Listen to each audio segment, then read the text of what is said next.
আসসালামু আলাইকুম। আমি অধ্যাপক ডাক্তার ফাতিমা শেখ। বর্তমানে ইউনিকো হাসপাতালের গাইনিওপ্সি বিভাগে সিনিয়র কনসালটেন্ট হিসেবে কাজ করছি। আমি আজকে আপনাদেরকে বলবো যে একটা সুস্থ শিশুর জন্মের যে আনন্দ এবং সাফল্য সেটা আপনি কিভাবে উপভোগ করবেন।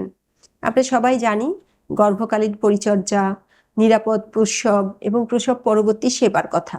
এগুলো কিন্তু কম বেশি সারা বাংলাদেশে সবখানেই আমরা এই চিকিৎসা সেবার কথা জানি এবং অনেকে নিয়ে নিচ্ছি সেবাগুলা। কিন্তু আমরা যে সেবার কথাটা খুব কম শুনে থাকি সেটা হচ্ছে গর্ভপূর্ব সেবা। তাহলে সেটা কি জিনিস? সেটা কিন্তু এই যে কন্টিনিউয়াম অফ কেয়ার, একটা সুস্থ শিশু জন্মদানের এবং একটা সুস্থ মায়ের যে আউটকামটা, পরিণতিটা আমরা পাবো, সেটা পেতে হলে যে কন্টিনিউয়াম অফ কেয়ার, তার মধ্যে কিন্তু গর্ভপূর্ব পরিচর্যাটা অবশ্যই দরকার, অপরিহার্য। অর্থাৎ একটা মা তখনও গর্ভবতী হন নাই, তিনি হয়তো প্ল্যান করছেন যে আমি বাচ্চা নিতে চাই, তখনই কিন্তু তার কতগুলো বিষয়ের পরামর্শ প্রয়োজন, কতগুলো স্ক্রিনিং পরীক্ষা প্রয়োজন এবং প্রয়োজন মতো তার চিকিৎসা প্রয়োজন। আবার অনেক সময় আছে যে ধরেন আপনি এমন কোনো অসুবিধায় ভুগছেন, হয়তো আপনার একটা ব্লাড প্রেশার আছে, কিন্তু প্রেগনেন্ট হয়ে গেলে প্রেশারের ওই ওষুধগুলো কিন্তু চলবে না এখন আর। তাহলে সেই ওষুধটা কি পরিবর্তন করে কি ওষুধ খেতে হবে, বা কোনো একটা ক্রনিক ডিজিজে আপনি ভুগছেন, আপনার হয়তো এই মুহূর্তে কনসিভ করাই উচিত না। তাহলে শারীরিক, মানসিক এবং পরিবেশগত যে সুস্থতা সেটা নিশ্চিত করে কিন্তু বাচ্চা নেওয়া উচিত। তাতে সুবিধা কি? একটা সুবিধা হচ্ছে যে আপনি আগেই কারেকশনটা করে ফেলতে পারছেন সমস্যা। তাহলে এটা কিন্তু আপনার প্রেগনেন্সি এবং তার আউটকামকে খুব বেশি ক্ষতিগ্রস্ত বা এফেক্ট করছে না। দ্বিতীয় হচ্ছে এটা কিন্তু খরচ সাশ্রয়ীও হয়। ধরুন আপনার ওজন 100 কেজি, আপনি এর মধ্যে হঠাৎ করে কনসিভ করে গেলেন, তো কনসিভ করার পর আপনার আবার ওজন বাড়বে।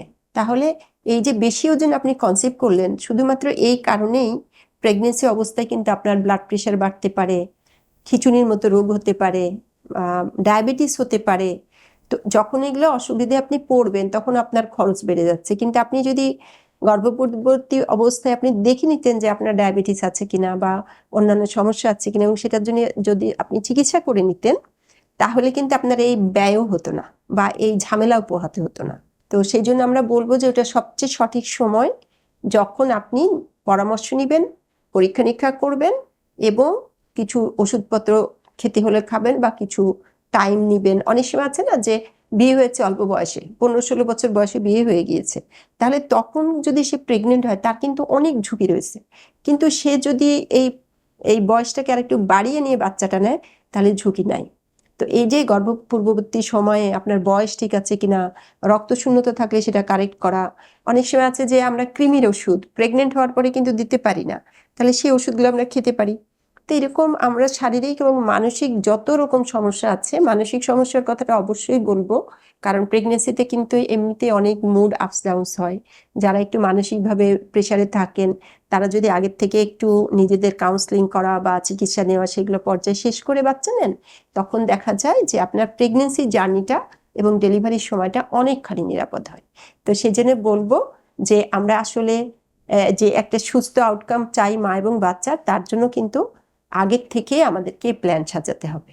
আমরা অনেক সময় শুনে থাকি, আমাদের রুগীরা এসে বলেন যে আমার তো বাচ্চা হওয়ার কথা ছিল না, এই সময় হঠাৎ করে হয়ে গিয়েছে, বা আমি বাচ্চা নিতে চাই নাই, হঠাৎ এসে পড়ছে। এই হঠাৎ যাতে না আসে, তার মানে আপনার ওখানে ফ্যামিলি প্ল্যানিং পদ্ধতিকে জোরদার করতে হবে, যে আপনি আনপ্ল্যান কোনো কিছু করবেন না।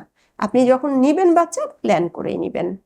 তো আমরা আশা করব যে আপনারা নিজেরা পরিকল্পনা করবেন, সেটার সঙ্গে চলবেন এবং সুবিধাজনক একটা ফলাফল উপভোগ করবেন।